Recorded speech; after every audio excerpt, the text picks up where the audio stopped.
Então é o seguinte, pessoal, nós estamos hoje na fronteira, né, final do reteste da média 8 semanal. Se a gente perder, então, essa barra de hoje, entre hoje e amanhã, ou mesmo que ele lateralize um pouco e busque um pouco de liquidez aqui em cima antes de derreter, acontece que quando a gente perder a média 8 semanal, e essa é uma tese minha, não sou dono da verdade, tá? Deixo bem claro isso. Mas eu espero que a gente perca a média 8 semanal ao longo desta semana. Não sei se vai ser realmente ao longo dessa semana. Está com cara de que sim, né? E a gente recentemente já tinha perdido a média 8 semanal, que foi ali em março, tá? No mês passado. E agora, um mês depois, a gente pode perder pela segunda vez a média 8 semanal. A última vez em que a gente perdeu a média 8 semanal 2 vezes consecutivas, né? Depois de um período de alta que eu chamo de alta fake, por quê? Porque não tem entrada de capital institucional, é apenas uma alta provocada por FOMO, que é o medo de perder oportunidade, uma alta provocada por pessoas que estão otimistas em um contexto ruim. E basicamente é uma alta que não dura. Então a última vez em que aconteceu um movimento semelhante a este foi de julho de 2021 até setembro, ele fez um pullback. Então ele fez um movimento que parecia que ia voltar a fazer pivô de baixa, fez esse falso movimento e na segunda vez aí ele iniciou a forte tendência de baixa. E lembrando que as tendências de baixa possuem dias de alta, né? Ou seja, por quê? Porque o mercado anda em ondas. Então acontece que se ele perder agora, tal como ele perdeu aqui nessa região, para mim é um movimento muito semelhante, né? Para não dizer idêntico. Para mim é o mesmo movimento, inclusive, tá? Não tinha liquidez institucional aqui, os institucionais começaram a sair do Bitcoin em 12 de maio, tá? Então foi aqui que os institucionais saíram. Lembrando, ó, março, abril. Então, o mercado subiu até março, chegou em abril, ele derreteu. É aquilo que eu falo, né? Aí ele chega em junho e julho, né? Onde é que acontece os principais pivôs do Bitcoin? Os movimentos de sai de uma tendência de baixa e começa uma tendência de alta. Sai de uma tendência de alta e começa uma tendência de baixa. Os pivot points, eles geralmente coincidem com esses períodos, né? Entre junho e julho, entre março e abril. Então, março e abril formou topo, junho e julho formou fundo, dezembro e janeiro formou topo, e assim por diante. Então, é sempre assim. Dezembro e janeiro forma topo, forma fundo. Junho e julho forma topo, forma fundo por conta desse movimento que eu comento com vocês. Então a gente vem se aproximando agora de junho e julho, né? Só que o topo que bateu foi março, abril. Então o topo formado foi março, abril. Então é bem provável que se a gente derreter mais forte, porque a gente não sabe se o mercado vai derreter mesmo. Ele ainda não começou a derreter, tá? Ele vai perder a média 8 semanal, possivelmente essa semana. Pode ser que leve um pouco mais de dias, se ele voltar a subir um pouquinho, se ele voltar a ter uma leve alta, até porque o mercado anda em ondas. Mas o mais importante é, por enquanto, o risco da queda ele está muito alto, muito porque esse movimento aqui, ele é idêntico a esse daqui, tá? Então foi uma alta de FOMO, na minha opinião. Segundo, ele deixou um fundo não retestado aqui nessa região, que é os 15 mil. Geralmente o mercado ele retesta pela segunda vez antes de iniciar um bull market, tá?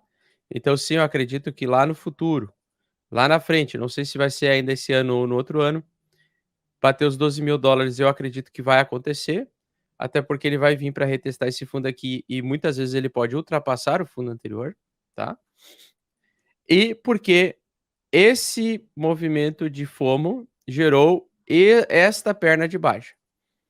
Então, esta perna de baixa, tá? Que foi longa, que durou um ano, me indica que se isso daqui foi um semestre de alta e o padrão está idêntico a esse padrão aqui, então aqui foi um semestre de alta, e um semestre de alta gerou 1 ano de baixa, eu posso sustentar a tese do quê?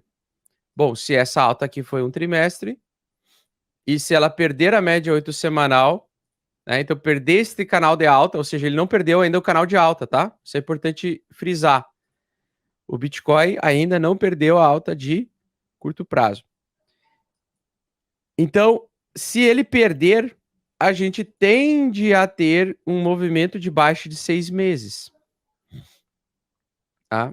Ou seja, se aqui ele teve uma alta de FOMO de 6 meses e entregou 1 ano de baixa, e agora ele teve 3 meses de FOMO, né? 3 meses de alta. O normal é que agora a gente entre na fase da depressão. E a fase da depressão, então, como é que ela é? Queda, que eu chamo de fundo dos deuses, que é uma queda lenta, gradual, dolorosa, e que pode durar até março, até junho, até dezembro e janeiro de 2023, 6 meses. Se não durar 6 meses, pode durar 9 meses. 9 meses, geralmente, abriria, então... Aliás, 9 meses seria junho, janeiro e dezembro, né? Então, eu acredito que vai durar 9 meses. Se durar 6 meses, a queda pararia de cair em setembro para outubro, tá? Então, em outubro, a gente voltaria a ver o mercado subir, que é outro ponto de pivô, né? Então, as tendências do Bitcoin, elas mudam da seguinte forma. Isso eu tudo descobri por observação. Dezembro e janeiro. Então, essa é uma das principais períodos em que nós temos alterações de tendência de fato. Março, abril. Então, março, abril, a gente teve, parece-me que a gente está tendo de novo a reversão da tendência, março, abril. Aí nós temos junho e julho. Junho e julho. E setembro, outubro. Então, o que significa o seguinte: geralmente os movimentos de pullback, os movimentos de sair de uma tendência de baixa para entrar numa tendência de alta, eles acontecem durante esses períodos aqui, ó, tá? Então vamos, por exemplo, se em junho e julho o mercado estiver vindo em baixa, caindo, é normal que em junho e julho ele comece a subir, tá?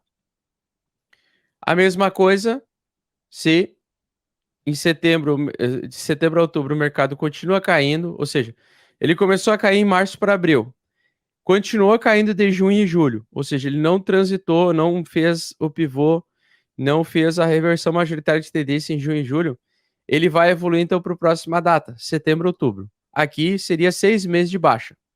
Então, se a gente tiver 6 meses de baixa, setembro, outubro, a tendência é que o mercado retome alta. Se nós tivermos 9 meses de baixa, só vamos ter alta depois em dezembro e janeiro. Vocês entenderam isso?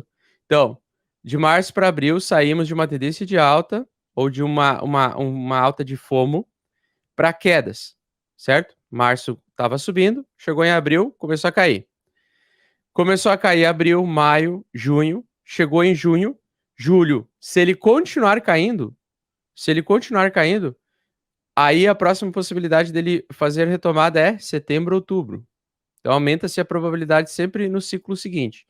Ah, mas caiu março, abril, caiu março, junho e julho e continua caindo em setembro, outubro. Beleza. Então provavelmente em dezembro para janeiro ele vai ter uma reversão majoritária de tendência. Tá? Então eu estou seguindo aquele padrão que eu comentei no Twitter. Então o que eu comentei no Twitter foi o seguinte. É aquele price action de médio e longo prazo que eu comentei. E eu vou continuar com esse padrão até que se prove que o mercado, que ele não vai bater os $12.000 realmente, e que a velocidade do mercado vai ser mais lenta do que eu esperava.